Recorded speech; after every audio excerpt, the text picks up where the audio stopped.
దత్తు గారు thank you అండి, thanks for coming అండి. అండ్ మా క్యాస్ట్ గురించి, మా కురువు గురించి చాలా డీటెయిల్డ్గా ఒక్కొక్కరి పేరు మెన్షన్ చేయాలని ఉంది.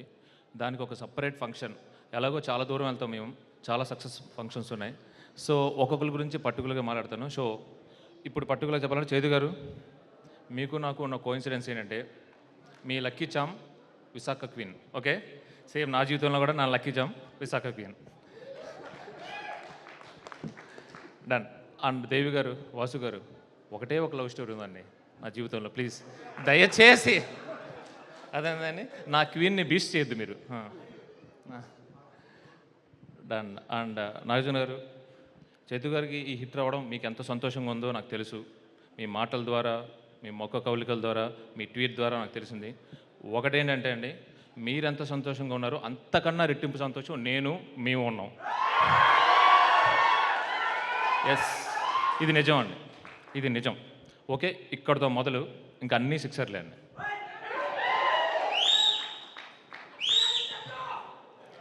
Okay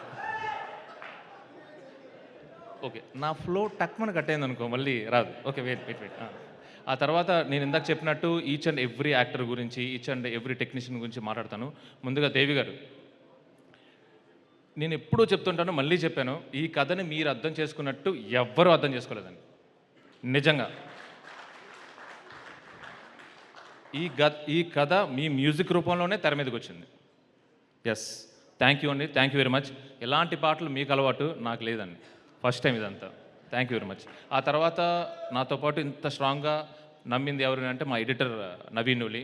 thank you very much. ముఖ్యంగా ఇంత ఎమోషనల్గా ఈ స్టోరీ రావడానికి ఏంటంటే, each and every technician journey, అంటే అది ఎవరైనా ఉన్నారు, సినిమాటోగ్రాఫర్ కానీ, ఆర్ట్ డైరెక్టర్ కానీ, అందరూ కూడా చాలా ఎమోషనల్గా కనెక్ట్ అయ్యండి. అందుకే ఇది ఇంత ఎమోషనల్గా జనం కూడా కనెక్ట్ అవుతున్నారు. Thank you very much. And Vasu గారు, మినిమం ఆయనకి మనుషులతోనే రిలేషను, వాళ్ళ సక్సెస్తోనూ ఫ్లాప్స్తోనూ కాదు. అక్కడ సీరియస్లీ అండి, అంటే నాకు ఈ సినిమా అవకాశం ఇచ్చింది నాకు సవ్యసాచి తర్వాత. 10 రోజుల తర్వాత పిలిచినప్పుడు చాలా క్యాజువల్గా నెక్స్ట్ సినిమా ఎప్పుడమ్మా అన్నారు. అది ఒక సైకలాజికల్గా ఒక టెక్నీషియన్కి, మనిషికి ఎలాంటి బూస్టప్ ఇస్తుందంటే అది ఇంకా. సో ఆఫ్టర్ కార్తికేయ 2 తర్వాత కూడా మళ్ళీ సేమ్ ఆయన. సో థ్యాంక్ యూ అండి, థ్యాంక్ యూ వెరీ మచ్. మీరు ఇలాగే ఉంటారు నాకు తెలుసు, మనం ఇలాగే నడుచుకుంటూ వెళ్తాం life long. Thank you very much. And Aravind గారి గురించి ఇందాక వాసు గారు నేను తర్వాత పర్టికులర్గా మాట్లాడతానన్నారండి. నా లైఫ్లో నేను చాలా విషయాలు మా నాన్నగారిని చూసి ఒక డిసిప్లిన్, ఒక భక్తి, ఇవన్నీ నాకు వచ్చాయండి. అంటే ఆబ్వియస్లీ అందరు పేరెంట్స్ లాగే, అందరు చిల్డ్రన్ లాగే ఫాదర్ అంటే అంత భక్తి ఇది ఉంటుంది అన్నమాట, ఇష్టం అన్నీ ఉంటాయి.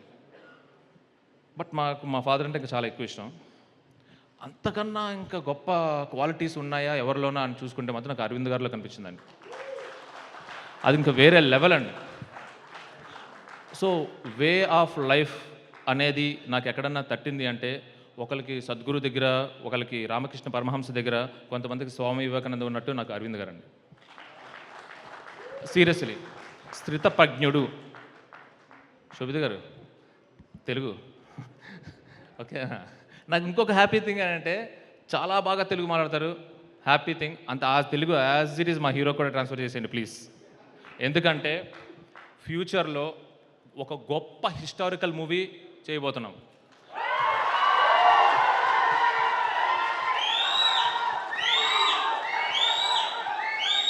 అక్కినేని నాగేశ్వరరావు గారు చేసిన తెనాలి రామకృష్ణ అనే కథ మళ్ళీ ఒక అత్యద్భుతంగా రాసి, ఈ తరానికి ఎలా కావాలి, ఈ తరానికి ఏం చెప్పాలి, తెనాలి రామకృష్ణ అనే ఒక క్యారెక్టర్ ఒక అత్యద్భుతమైన క్యారెక్టర్ అండి, చాలా హిస్టారికల్ క్యారెక్టర్ అది. దాన్ని ఈ తరానికి ఎలా తీసుకురావాలని చేసి నాగేశ్వరరావు గారు చేసే అంత అభినయం మళ్ళీ ఆయన చేస్తారు, మనం చూడబోతున్నాం. ఫైనల్గా థ్యాంక్ యూ అండి, థ్యాంక్ యూ అరవింద్ గారు. మీరు నాకు చాలా విషయాలు చాలా ఎక్కువ, నేను అది మాటల రూపంలో చెప్పలేను, చెప్పుకుంటూ పోతే పొద్దునైపోతుందండి. Thank you very much.